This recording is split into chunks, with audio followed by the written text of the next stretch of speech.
Hi, my name is Paul Giordano. I just wanted to share with you my myocardial bridge story. I kind of want to make it short and sweet, not too in depth, as I'm hoping to get an article created about what I went through in my journey and my diagnosis with the myocardial bridge. So I'm hoping to get that created and put out on Facebook soon.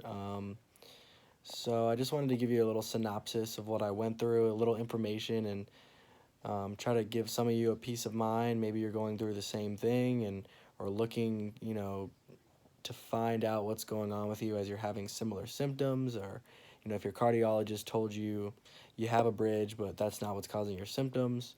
Well, I'm here to tell you that it most likely is, and especially if nothing else is wrong, and that's the only thing they found. It most likely is the cause of your issues. And hopefully, my story will kind of give you a peace of mind and help you out in finding, a solution for your bridge. So this kind of all started about a couple years ago when symptoms weren't as bad as they were, in the past 4 months for me. But it started out with exercise a couple years ago. I was short of breath. I was a big weightlifter. Um, and I couldn't go to the gym anymore. I was too short of breath. I wasn't getting as bad as chest pain during exercise, mostly just, hard to breathe and dizziness. I was having anxiety like attacks, which come to find out wasn't really anxiety. It was, from the bridge because I don't get that anymore. Um, I'd feel short of breath, heart would race, I'd have chest pain. Daily, I would have migraines and pressure in my head, and I didn't know why, pressure in my neck. And this went on for a year. It eventually went away. It was my junior year of college. I, went through school and still, succeeded in school, and I'm glad that I did. I didn't give up. It was so bad, doctors were telling me not to go back to school. So I decided to go back to school, and senior year, it went away. Just had palpitations here and there, after having an echo, stress tests, and all these tests from my cardiologist saying that, nothing was wrong.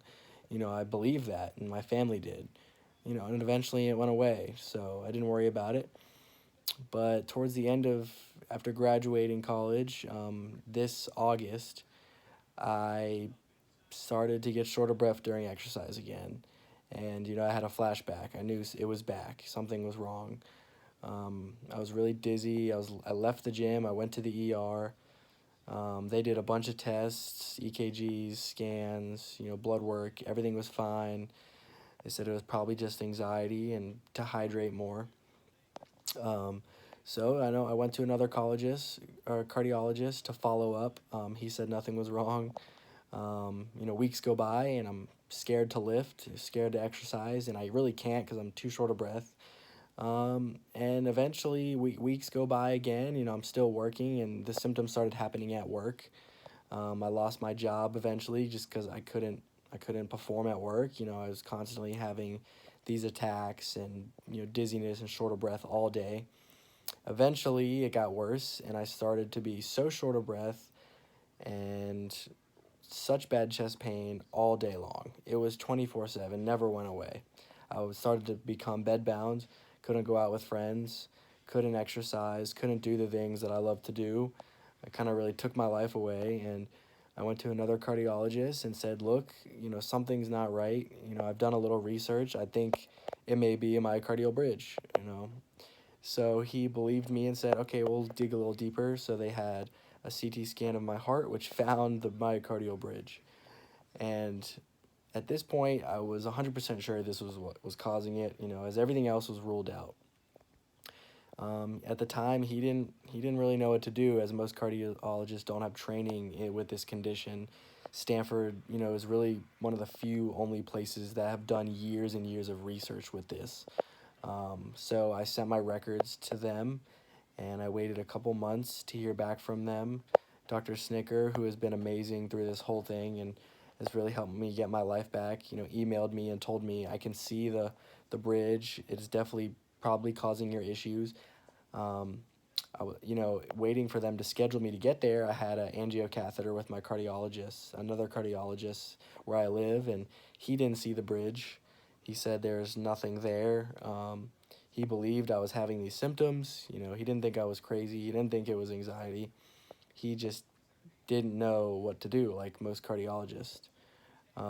So I finally received a call from Stanford, and at this point, this is when I was officially bedbound. I wasn't going out at all, was too short of breath, had such bad chest pain, and the anxiety was just through the roof. So they called me on Thanksgiving and said, we were going to call you and say you weren't going to be able to get until February. However, we had a cancellation. We can get you in December 11th. So me and my family flew out there December 11th. I had surgery the 18th after a week of testing.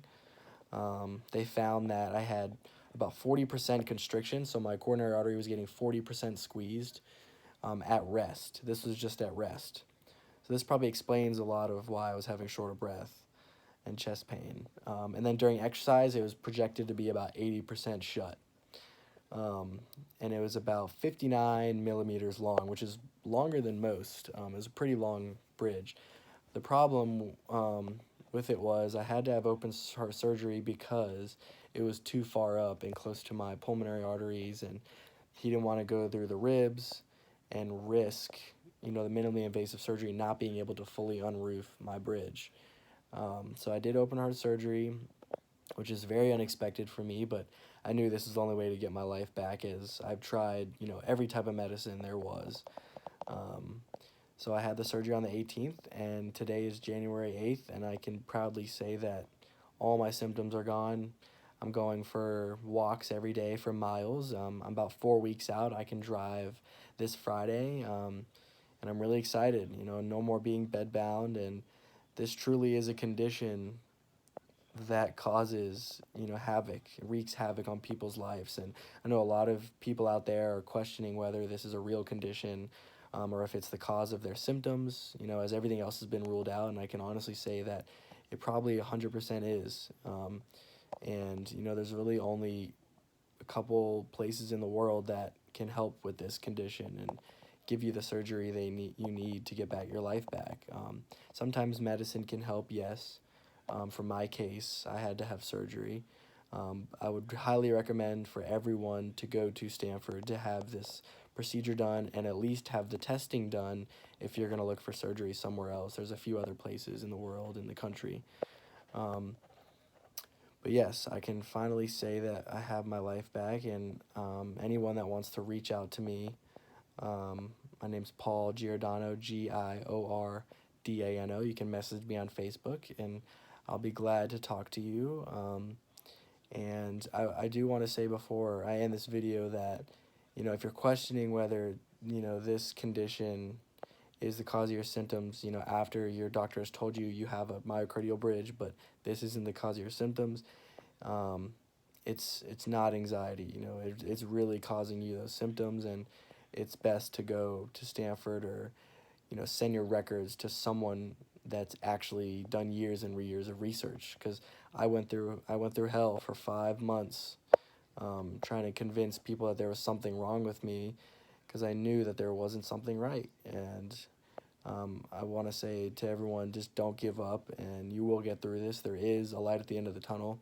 There is surgery that can help, and after having the surgery and not having symptoms anymore, it 100% was the myocardial bridge. And through their testing, they proved it to be, constricting my artery. So, there was proof before the surgery. It's not research. It's not a what-if surgery. You're not going into it saying this might help your symptoms. You can have endothelial dysfunction, which I had little to moderate endothelial dysfunction, where your artery spasms.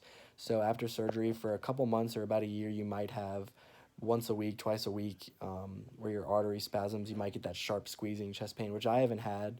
So I think the surgery probably 85-90% helped with that. And I think it'll slowly, get better over time. But I can honestly say, I'm ready to get back to the gym once my bone heals in my chest. And yep, again, please reach out to me on Facebook. I'll be happy to talk to you. Thank you.